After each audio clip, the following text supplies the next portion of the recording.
By the time the Whitmore sisters put together their little safety committee and came after my farm, I already owned the original road easement, had recordings of their bribery, and knew exactly where their million-dollar houses were built on land that didn't belong to them.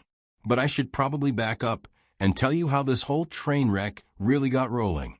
It started on a Tuesday morning. I'm out front in my driveway, cup of coffee in hand, watching Veronica Whitmore gun her 60-grand BMW right through the middle of my organic herb garden. Third time this week. The sound of basil and thyme getting pulverized under her tires was enough to make a grown man weep. There's this thick, sour smell, exhaust and crushed green, and I remember thinking, 3 months of sweat and sore knees, flattened in 5 seconds. She rolls her window down, gives me this little queen bee smirk like she's doing me a favor, and says, "Public road, honey." Then her sister Beatrice comes barreling in behind her, big Range Rover, swerving just a hair, just enough to take out even more of my crops. Probably got a little kick out of it. What neither of them knew was that I'd been keeping records, video, photos, license plates. Every threat, every drive-through, every bit of damage. I'd been stacking evidence like firewood, just waiting for the right match. Let me ask you something. What would you do if someone started destroying your livelihood? Also, they could shave 5 minutes off their commute. I bet you've got your own stories. Most folks do. But before I go further, I should tell you who I am, and how I ended up standing ankle-deep in basil confetti on a farm I was never supposed to run. My name's Ezra Dalton. 3 years back, I inherited my grandfather's 40-acre patch of rural Virginia. Before that, I spent 8 years with the Army Corps of Engineers. Spent a lot of time blowing things up, building them back, and, mostly, learning to look for the weak points in any structure.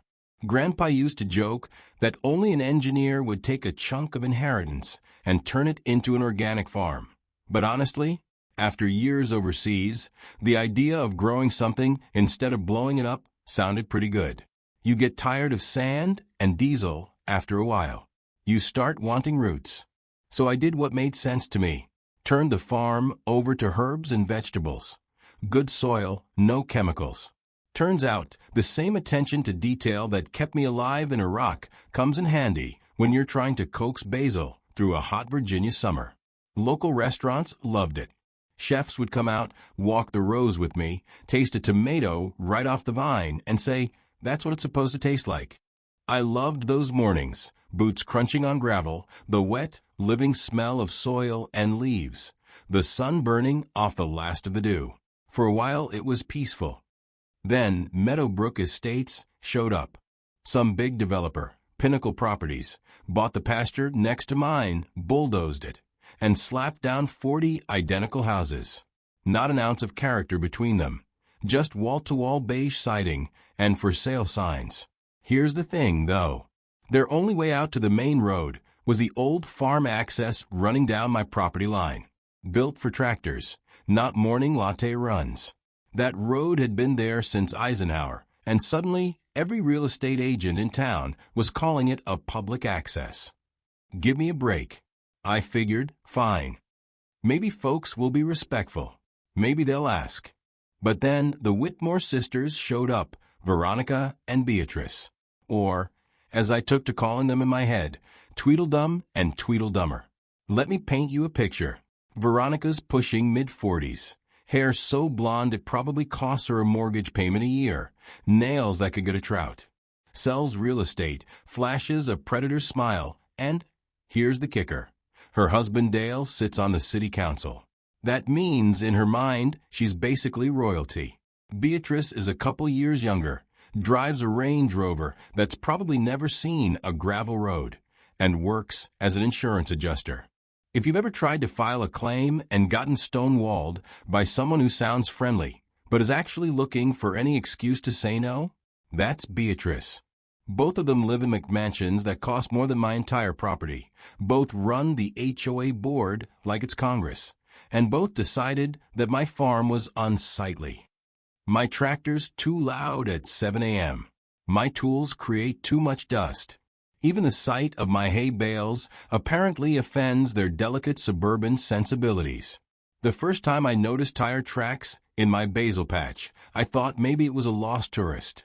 But my security cam showed the truth. Veronica, in broad daylight, driving straight through my field like it was her personal on-ramp. Beatrice following right behind. So I did what any reasonable person would do. Walked over to Veronica's house, knocked politely, explained the problem. Hey, your shortcut is costing me a couple $100 a week in ruined crops. She looked at me, dead in the eye, and actually laughed. Not even a polite one, just a loud, cackling laugh, as if I'd told her the dumbest joke she'd ever heard. She leans in, still admiring her manicure, and says, "Honey, that's a public road. Maybe look up prescriptive easement if you don't understand property law." And of course, Beatrice materializes behind her, arms crossed, looking at me like I'm an exhibit in a history museum.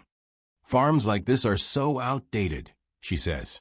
"Time to modernize, farmer boy. This isn't 1925. I tried to explain calmly about soil compaction, the loss of crops, how tractors are a whole different animal from a convoy of BMWs. Veronica just shrugs and says, "Sounds like a you problem." That's when I realized this wasn't going to be solved with neighborly talks. They'd already decided what was theirs. Within a week, what started as the sisters cutting through once or twice a day turned into a full-blown parade. BMWs, Mercedes, even a Tesla one morning, treating my access road like it was the new express lane to Starbucks. I put up signs, private farm road, agricultural vehicles only. You know what happened?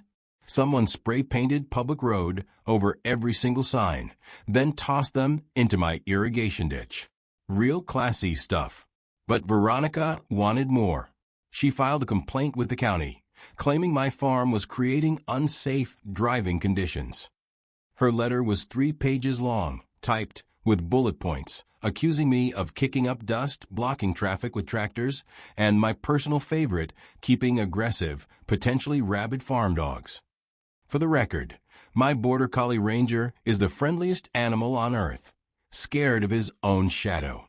A week later, a certified letter shows up from the county. Veronica's husband Dale had pulled some strings, and suddenly I've got a county inspector scheduled to come out and assess public safety. I'll tell you, most people would have started sweating bullets.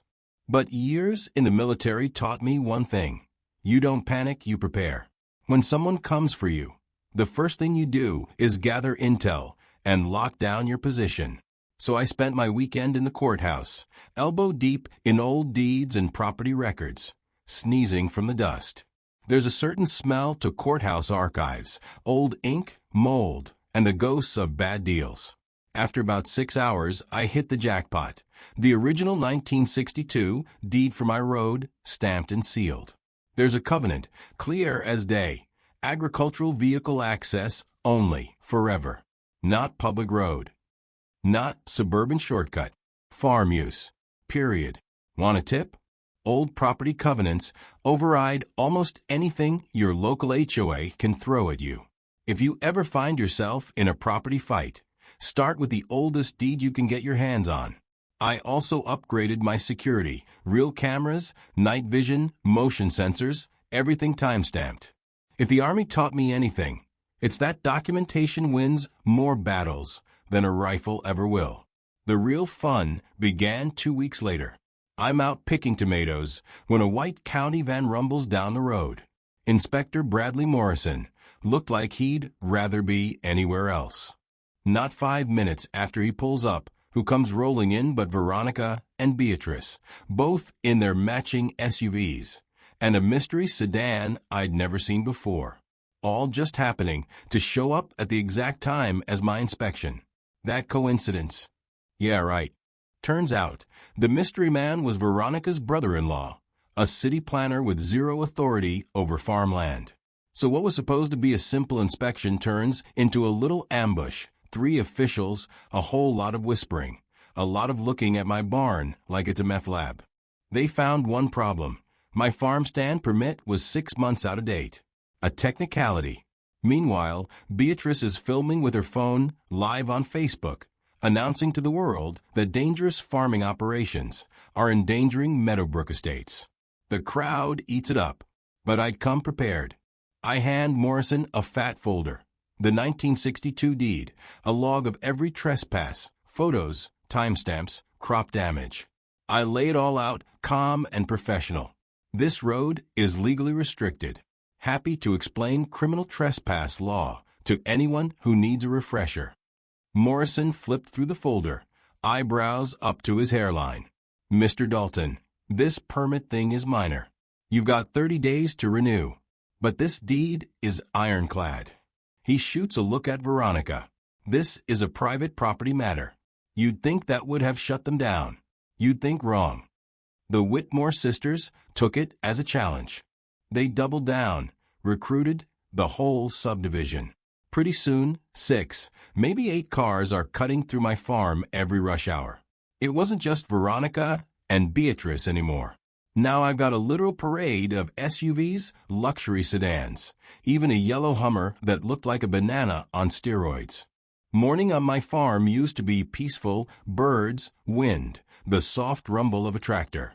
Now it was the screech of brakes, revving engines, and the stench of exhaust so thick it made my chickens cough. And if you think Beatrice took her foot off the gas, not even close. She started recording everything, every encounter, every conversation, every chicken that crossed her path. #FarmersGoneWild. Her Facebook fans ate it up. But here's what she didn't understand. I wasn't fighting with emotion. I was fighting with numbers. I went out and bought a highway-grade pneumatic traffic counter. Rubber tube across the road. Records every vehicle. Cost a couple $100, worth every penny. A week later, I had hard data, 47 unauthorized vehicles in 7 days on a road designed for tractors. Under Virginia law, each trespassing vehicle is worth $10 per incident. Do the math. That's over $3 grand in damages per week. I sent certified letters to every driver, photos, legal citations, a bill. Pay up or see me in small claims court. And that's when the phone rang. That phone call. Man, I still remember every second of it. My hands were muddy. I was elbow-deep fixing an irrigation pipe when my phone buzzed with an unknown number. Could have let it go to voicemail, but something told me to pick up. Mr. Dalton, this is Dale Whitmore. We need to talk, now. His voice was tight, the kind of nervous that only comes from a man who's in way over his head. Now here's something you might not know. Virginia is a one-party consent state for recording calls. I'd set my phone to record every incoming call, just out of old military habit. Sure, Dale. What's on your mind? He tried to sound casual, but you could hear the panic behind his words. There's been a misunderstanding about this road situation. I think we can work something out. Something that's good for everyone. I didn't say a word. Just let the silence do the work. What if I told you there are development opportunities for your property? Very lucrative ones. If you were, say, cooperative about the road access, zoning changes might move a little smoother. You could be looking at 7 figures, easy. It took everything I had not to laugh. Are you offering to buy my farm, Dale? Not buy, exactly. More like partner. You help us, things go your way. You don't, well, tax assessments can change. Agricultural exemptions aren't forever. Could be a real shame if your tax bill went from $2 grand to $25 overnight. And there it was. Extortion, plain as day, delivered by a man who wore a suit to every HOA meeting. I thanked him for his candor and hung up, shaking my head. My recording app caught every word. It was enough to wreck a career and maybe put a man behind bars. But the war was just getting started. You ever notice how these HOA wars get people all stirred up? Restaurant owners who bought my herbs were suddenly on my side, furious that someone would threaten their local supplier. Meanwhile, the newer Meadowbrook folks who'd never met a farm animal in their life, believed Veronica's stories. Social media exploded. Local news started sniffing around. There was talk about changing demographics, land use conflict, which is just a polite way of saying rich people want more control, and the old guard isn't moving fast enough. Veronica, of course, played the victim, posted tearful selfies about being targeted for success, called it rural sexism, all that jazz. You'd think I was some kind of villain for wanting to keep people from destroying my garden. But the thing is, they'd poked a bear who knew how to fight back. Having a city councilman on tape threatening you? That should have ended things. But folks like the Whitmores? They don't know when to quit. Within 2 weeks, the Meadowbrook Estates Safety Committee was born. Veronica named herself chairwoman naturally. Beatrice was the community outreach coordinator. The rest of the board read like a who's who of local realtors and insurance salespeople. Their mission: protect residential families from hazardous agricultural operations. I couldn't decide if I wanted to laugh or scream. First act: petition the county to declare my farm road a public safety hazard.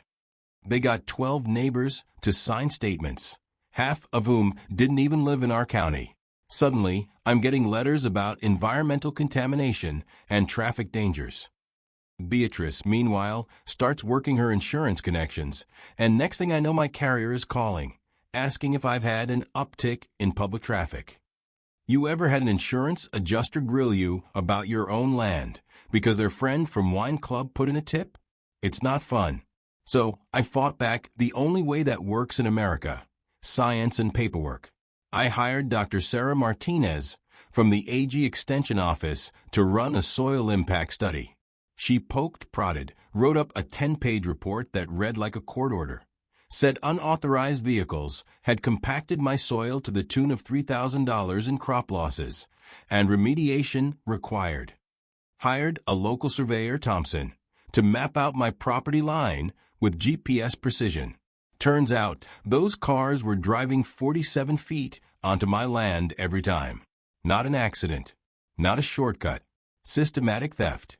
Then I upgraded security, facial recognition, license plate cameras, motion-activated floodlights.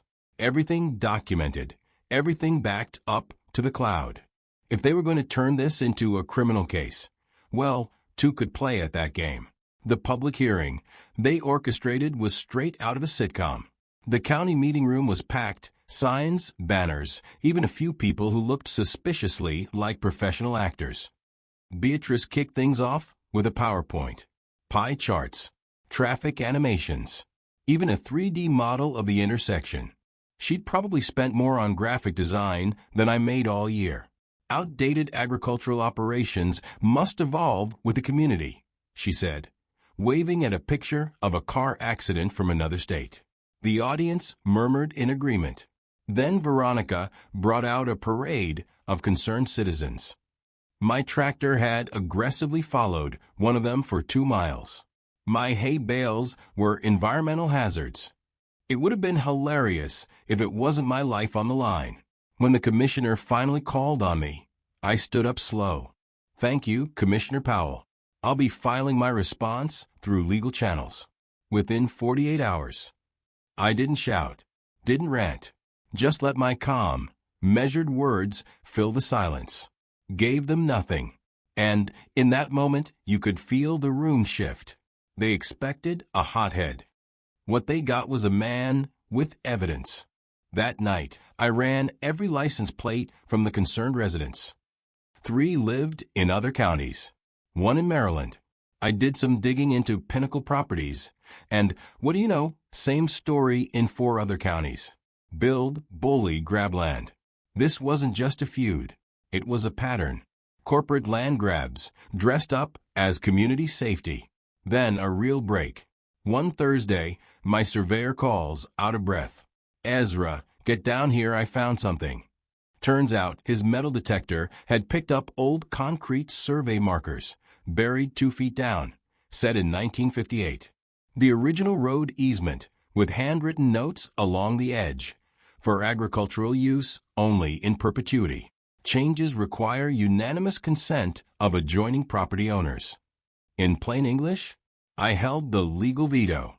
Nobody, not the HOA, not the county, could turn my road into a public highway unless I said yes.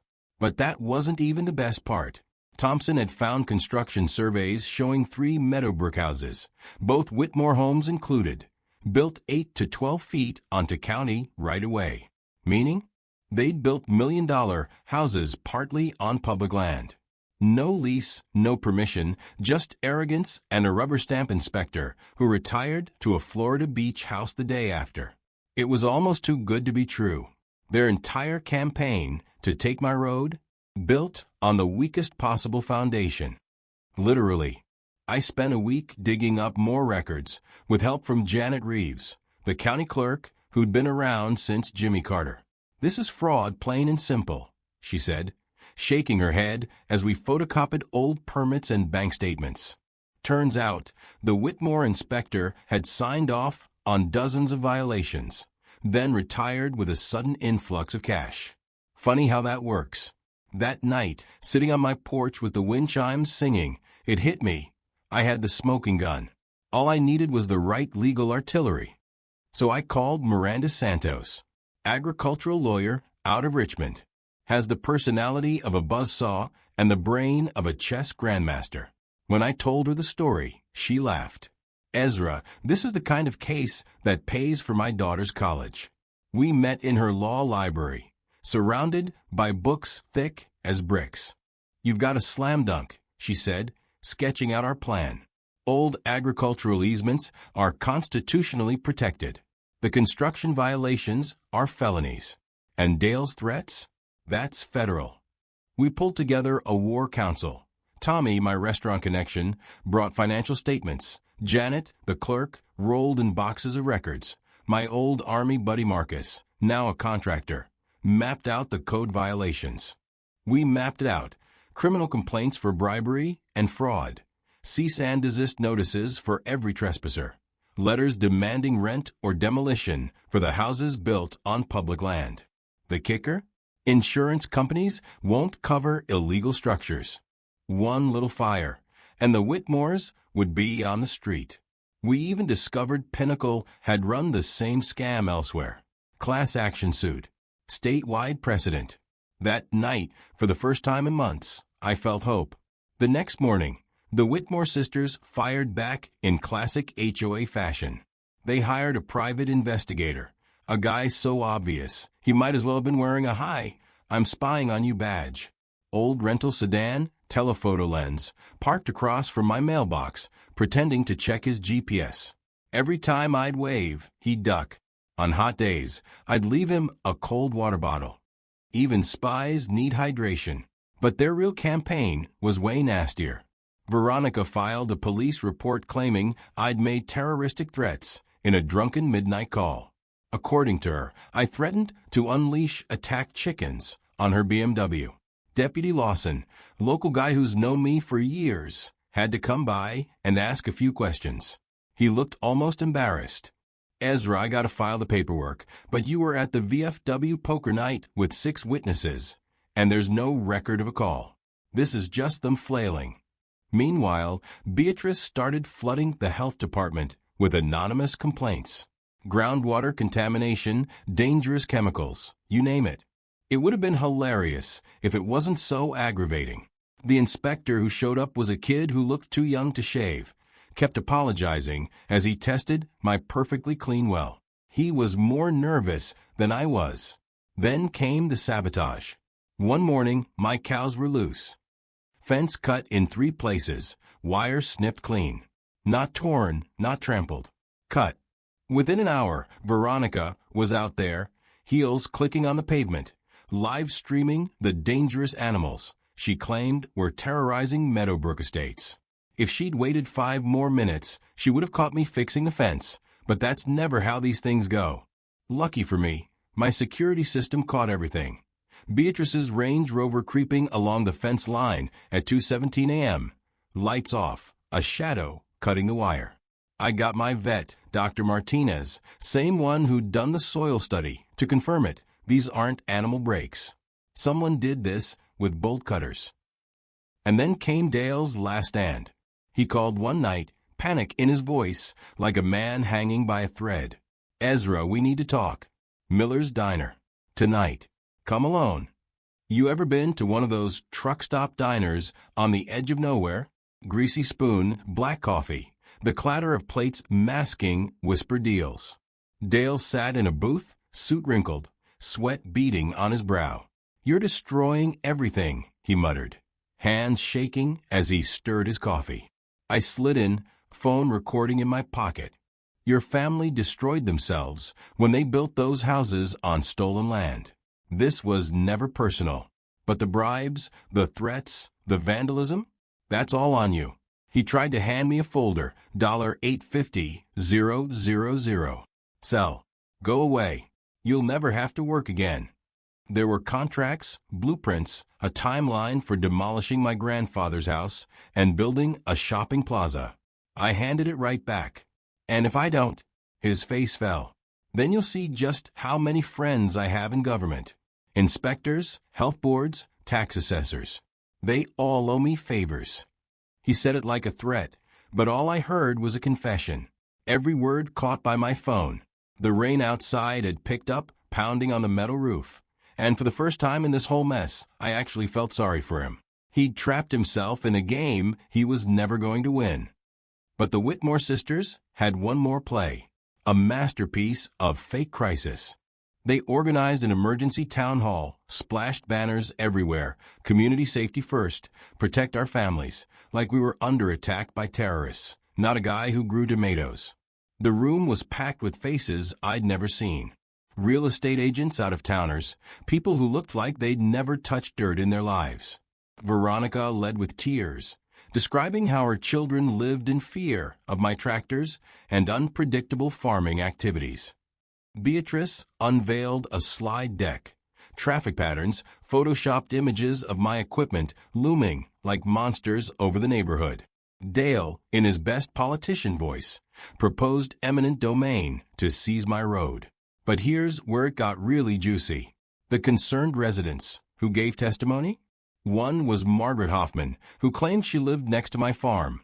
She was from Roanoke, 40 miles away. Another was David Patterson, who supposedly lived in terror next door, actually a Baltimore apartment dweller, also Veronica's cousin's ex. The third was a dinner theater actor from Richmond. I'd already run background checks on all of them. So when the county commissioner asked if I'd like to respond, I stood, held up a folder thick with evidence, and said, "Thank you for all the passionate testimony tonight. I'll be submitting my formal response, along with documentation about tonight's witnesses, within 24 hours. Also, thanks especially to those who traveled so far to speak about our local community." Veronica's face cracked for the first time. Dale looked sick. After the meeting, whispers shot around the room. They knew. The game was up. The emergency meeting the following Tuesday was supposed to be my execution. Dale packed the room with more supporters. News crews showed up. Even the county sheriff and a state AG inspector came. Someone whispered the FBI had sent an agent to sit quietly in the back. Veronica came in dressed in black like she was headed to a funeral, delivered an Emmy-worthy performance about agricultural terrorism. Dale grandstanded about the greater good and announced a vote to seize my road for community protection. The applause from their side was deafening. My turn. I walked up with a briefcase, set it down with a thud, plugged my phone into the speakers, and played the recording of Dale's extortion. The room fell dead silent, the kind where you can hear people breathing. Then I played the diner tape. Dale's voice, clear as a bell, listing every friend in government who could make my life hell. Audible gasps all around. TV cameras zoomed in on Dale, who turned pale as a ghost. Next, I laid out the 1958 deed restriction for the road. Agricultural use only. Can't be changed without my consent. I held up the survey showing both Whitmore homes illegally built on public land. Laid out the evidence of fake witnesses at the last meeting. Even named the dinner theater actor. Showed his headshot on my phone. I could see the FBI agent in the back taking furious notes. "Ladies and gentlemen," I said, "what you saw last week was not community concern. It was fraud, perjury, and conspiracy at a government meeting. All of it on the record. Reporters started shouting questions. Dale tried to slip toward the exit, but deputies blocked his path. Veronica froze, her mask finally cracking. I ended it with, "Any questions about my property rights can go to my attorney. This meeting is adjourned." Then I picked up my briefcase, turned my back, and walked out. That night, I stood in my driveway, watching the rain fall over the fields, and felt something like relief for the first time in years. The sound of wind chimes and distant thunder. No car engines, no voices. Just peace. 6 months later, my farm finally felt like home again. The smell of fresh earth, herbs, and blessedly, the total absence of luxury car exhaust. Wind chimes singing like they used to when Grandpa was alive. The dominoes fell fast. Dale resigned from the council and was arrested by the FBI for bribery, extortion, and conspiracy. His mugshot hit every newspaper in the state. Last I heard, he was working at a used car lot in West Virginia. Veronica lost her real estate license. She ended up at a call center, apologizing to angry strangers all day long. Beatrice got transferred. Corporate sent her to Alaska to process insurance claims for fishing boats. Sometimes karma actually does its job. But the Real win was legal. The judge ruled the road was agricultural only, with $500 fines for any violation. Set a statewide precedent, the Dalton decision. The sisters had to pay $185,000 in damages, plus $30,000 in legal fees.